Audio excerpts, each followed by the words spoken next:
Good morning, Facebook world. Dave Boy, Black Diamond Mortgage. Maria Phelps. We're out cruising the streets of Whitefish right now on a little break from closing tough deals in mortgages. And last week, I don't know if you didn't get a chance to watch last week's video, go to the Black Diamond Mortgage Facebook page. It was awesome. And we're really excited. And anyway, we were talking about how to close tough deals.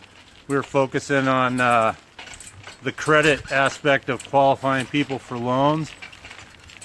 And we talked about all the different characteristics of getting a loan. There's the big three and big G. And if you don't know what that is, I highly recommend you tune into last week's video.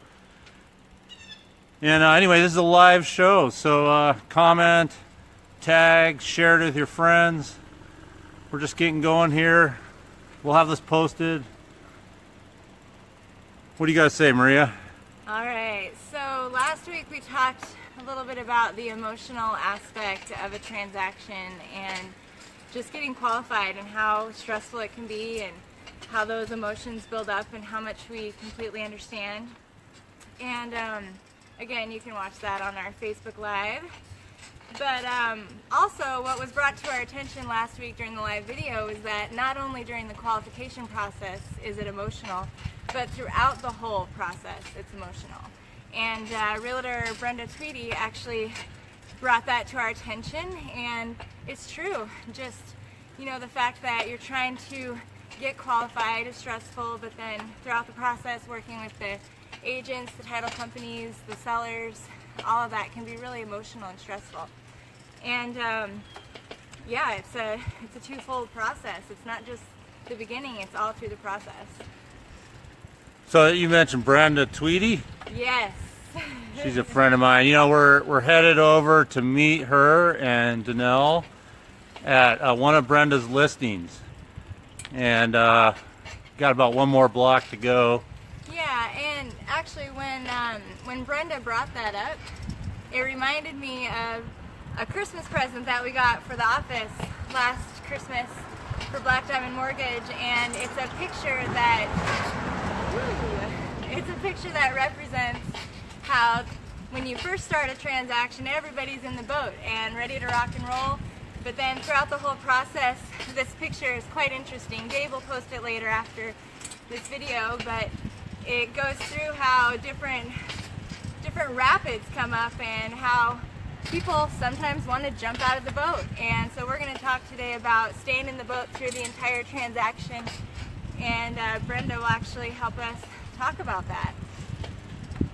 Yeah, I meant to mention this show's live and it's fun. And last week we got the most action on Facebook that we've ever gotten doing anything. Didn't we have like 6,000 viewers or something like that? Yeah, like 6,000 people saw the post, 3,000 people actually watched the video. So we're thinking, oh, this live concept is awesome. So we changed we were going to talk about income this week and how to close tough deals and income. And Brenda brought up the great point about staying in the boat. And we were like, oh yeah, that's actually as important as all the other stuff. And we are now riding up on Brenda Tweedy and Danelle. And I'm going to get the camera panned over to these guys. Hey guys. Hey there. What you doing there, Brenda? We are hanging a sale pending sign. It's always a fun one to hang.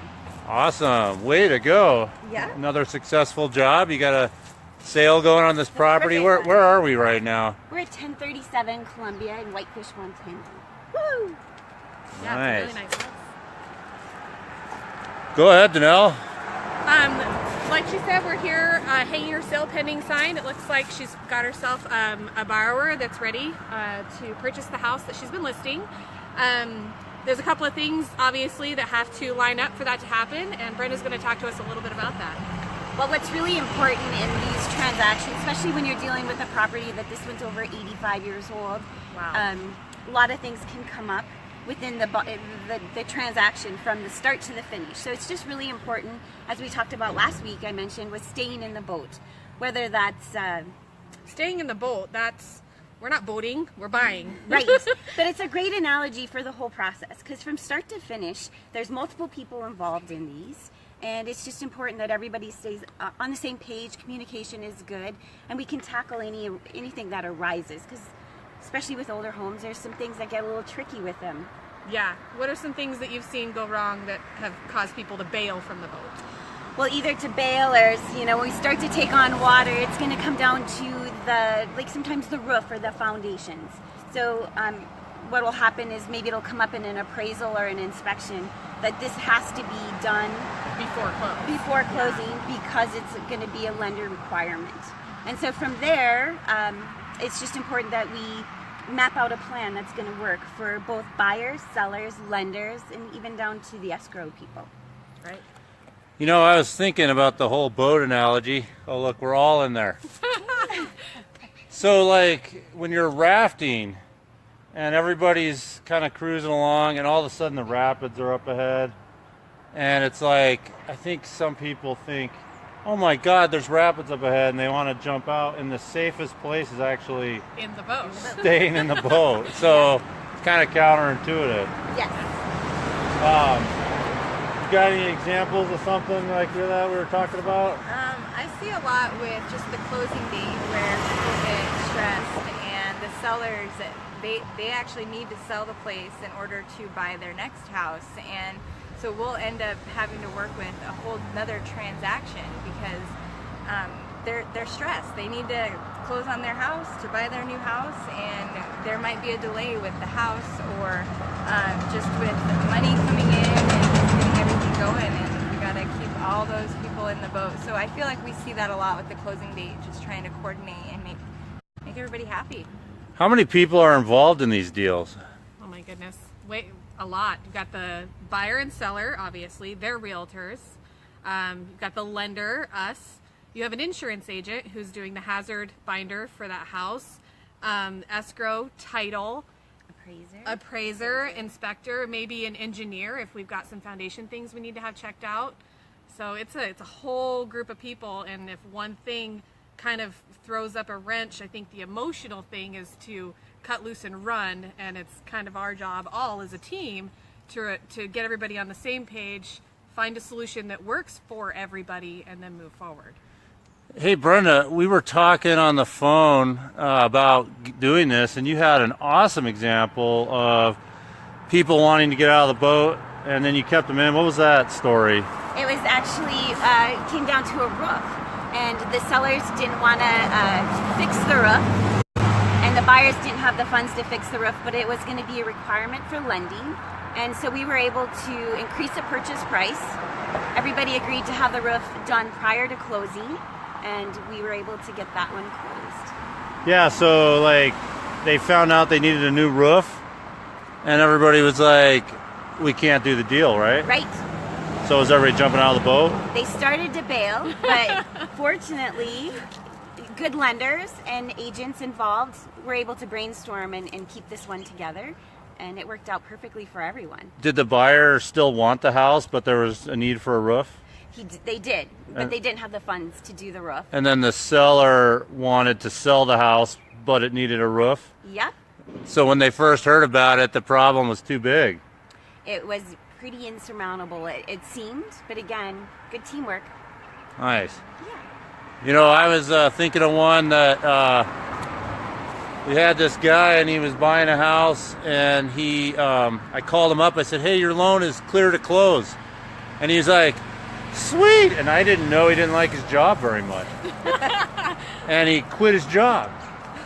And then we were closing the next day, and, you know, our lender just checking under to make sure nothing changed overnight. Noticed that he quit his job. And, of course, when word got out that the guy that was buying the house quit his job, everybody wanted to bail. The seller's like, this guy doesn't want to buy my house. And the buyer's like, I screwed up. I'm never going to be able to buy the house. And the realtor's like, oh, my gosh, what are you going to do? Well, you know, we did have to get him back to work. And he did have to resume employment. And but the cool part was we just extended the date. And he went back to work. His wife made him promise not to quit again. and we closed. Perfect. And I'll tell you, when everybody first heard about that, super scary. That's the same as going out and taking out a car loan or something in the middle of the Yeah, process. buying a car or anything major right before. I always ask my buyers, if you're going to be making some financial decisions, maybe give me a call first. We can talk about it, talk about some options, and make sure that it's not going to disrupt your big goal of buying a home. Yeah. Good advice. And sometimes I notice when we go through a transaction, some of the programs that we do, like some of our construction programs, they require a lot of paperwork, and everybody involved has to sign one piece of paper, and it can get frustrating for people, but we just have to remind them, all this is required, like, let's just keep moving through. This is the best program for the buyer. The seller is going to sell his house. Like, just keep doing the paperwork because it's required. So, well, it's important to know we're all working towards the same common goal. A seller wants to sell and a buyer wants to buy. So the goal is the same. Just we all have to put in the work. So when's the deal done, Brenda? I mean, when you're working on a deal and there's all these things going on, when's it done? Not until that is funded and recorded do we consider that done. And when can things go wrong? They can go wrong at the closing table. At the last second? Yes. Oh, So when do people get kind of excited when things go wrong? Always. It's Never calm about it.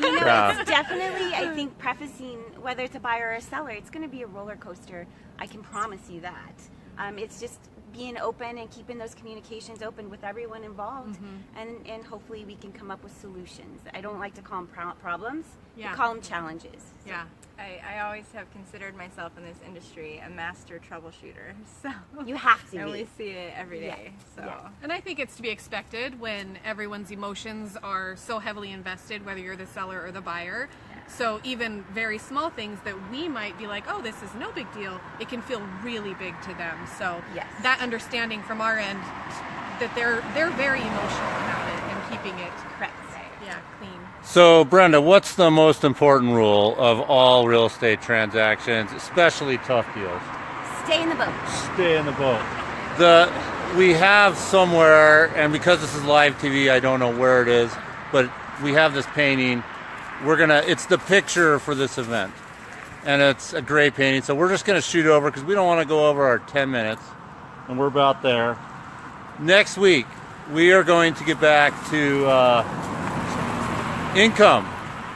Oh, here it is. Oh, how cool is this? All right, real quick. I'll hold it still. Real quick. Brenda, why don't you point to the painting and tell everybody what's going on?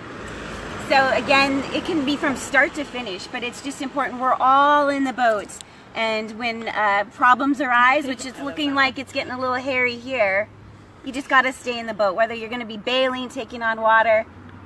Looks like someone jumped, but hopefully that was nobody important. It's a funny picture. Take a look at it.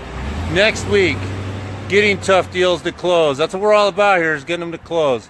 We're going to hit income. If you like this, like it, share it, and let us know if you want to be featured in here, if you're a realtor or business partner. We really appreciate all the support. You guys have a great week.